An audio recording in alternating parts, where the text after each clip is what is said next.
জাদুকররা সাপ ছাড়লো আর মুসা আলাইহিস সালাম আল্লাহর হুকুমে লাঠি ছাড়লো। এই লাঠি এমন এক সাপ হইল আল্লাহর কুদরতে সমস্ত সাপকে যখন গিলে খাইলো ভয় পাইল ফিরআউন। আর মাঝখান দিয়ে যারা জামা পরে আসছিল ভিতরে ছিল মুসা নবীর বিরুদ্ধে বিদ্বেষ এবং কুফরি, ঈমান ছিল না। মুসা আলাইহিস সালাম এবং তার ঈমানি দাওয়াতকে মিটাইয়া দিয়া ওই এলাকার মধ্যে পৃথিবীর মধ্যে কুফরি প্রতিষ্ঠা করতে চেয়েছিল। বাহ্যিকভাবে মুসা নবীর সাথে মিল হওয়ার কারণে এমন ঈমান আল্লাহ তাদেরকে দান করেছে, ওই ফিরআউন ছাড়া সবাই ঈমানদার হয়ে গেছে। কেবল ঈমানদার হইল। আর কি উত্তর দিল শোনেন। ফিরআউন বলল, আমার খেয়ে আমার পরে আমার চাকরি করে খুট করে এই নবীর আশ্চর্য কিছু দেখে এখনই পল্টি মারলি, শোন তোদেরকে এমন শাস্তি দিব পৃথিবীর ইতিহাসে এমন শাস্তি আর কেউ দেয় নাই, সবচেয়ে বেশি শাস্তি দিব তোদেরকে। কাদেরকে বলতেছে? জাদুকর যারা ঈমান এনেছে। কেমন কেমন ঈমান আল্লাহ দিছে তাদেরকে।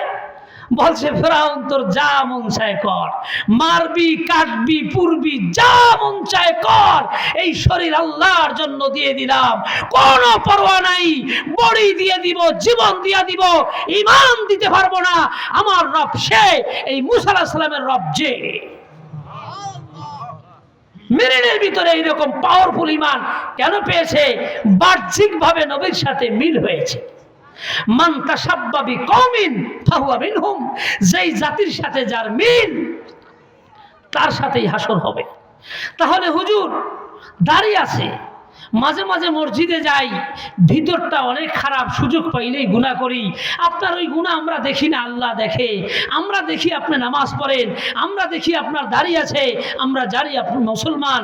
আল্লাহ আপনার ঢেকে রাখা গুনাহগুলোকে মাফ করে দিয়ে এই যে মুসল্লিদের সাথে আসা যাওয়া করেন, এই যে মাহফিলে যান, ওলামাদের মজলিসে যান, এই বাহ্যিক এটার উপরে ফয়সালা করে আল্লাহ মাফ করে দিতে পারে। আল্লাহ মাফ করে দেনও বটে। বুখারী শরীফে হাদিস আসছে, 3 ব্যক্তি বয়ান শুনতে আসছে। বয়ান হইতেছে, একজন রাস্তা দিয়ে চলে গেছে, আর 2 জন লোক আসছে বয়ানের মজলিসে বসছে। একজনের মনের ভিতরে বয়ান শোনার নিয়ত ছিল না সত্যিকার অর্থে, আর একজন বয়ান শোনার নিয়ত করে বসছে। তাহলে 2 জনের দিলের ভিতরে পার্থক্য আছে কিনা বলেন? একজন বয়ান শোনার জন্যই আসছে, আর একজন এমনি আইসা বসে গেছে। হাদিসটা বুখারীতেও আছে, মুসলিমও আছে। আল্লাহ রাসূল সাল্লাল্লাহু আলাইহি ওয়াসাল্লামকে জানায়া দিয়েছেন, আমার যেই বান্দার অন্তরে বয়ান শোনার নিয়ত নাই কিন্তু বয়ানে বসা, আমি তাকেও মাফ করে দিছি। তাহলে বাহ্যিক এই দলের অন্তর্ভুক্ত হওয়ার কারণে ক্ষমা পাইছে কিনা বলেন? তো লা ইয়াশকা জালিসুহুম, হুজুর আমার গান শোনার নিয়ত থাকে না, কিন্তু মাঝে মাঝে দেখি ওরা কেমনে নাচে, এই জন্য একটু যাই। আসলে গান পছন্দ করি না, গান শুনিও না, এগুলো পছন্দ করি না। এখন গান এলাকায় আসছে, একটু দেখতে কি অবস্থা। আপনি যখন যাইয়া পাশে খাড়াইছেন, ওই মজলিসটা একটু রৌনক হয়েছে কিনা কথা বলেন? মজলিসের সৌন্দর্যটা বাড়ছে কিনা? বাস আপনার যা পাওয়ার ওর মধ্যেই পাওয়া গেছে। লা তাকরাবুজ জিনা, ওর কাছেও যাওয়া যাবে না, কাছেও যাওয়া যাবে না, দেখতেও যাওয়া যাবে না। কওমে লূত, যেই কওমকে আল্লাহ ধ্বংস করেছে, সাহাবায়ে কেরামের এক জামাত ওই ধ্বংসাক্ত এলাকার উপর দিয়ে যাবে। সে ধ্বংস হয়েছে কত বছর আগে, 1000 বছর আগের কথা, বুঝেন নাই মনে হয়।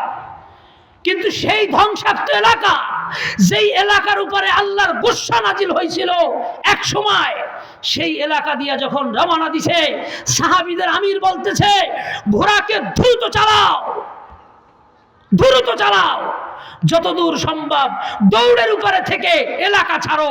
কয় কেন? কয় এই এলাকার উপরে খোদার গুসা নাজিল হয়েছিল। যেই এলাকায় গান বাদ্য হয়, এই গান বাদ্য কই থেকে এসেছে?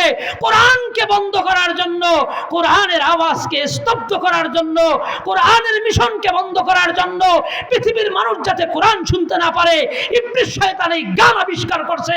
আউয়ালু মান তাকান্না ইবলিস, এই কোরআনের সূচনা যেমন আল্লাহ করেছেন জিবরাইলের মারফতে মানুষকে হেদায়েত দেওয়ার জন্য, কোরআনের যুগে যুগে কোরআনের আওয়াজকে স্তব্ধ করে মানুষকে হেদায়েতের রাস্তা থেকে গোমরাহ করে জাহান্নামে নেওয়ার জন্য সর্বপ্রথম গানের বাঁশিতে ফু দিয়েছে ইবলিস শয়তান।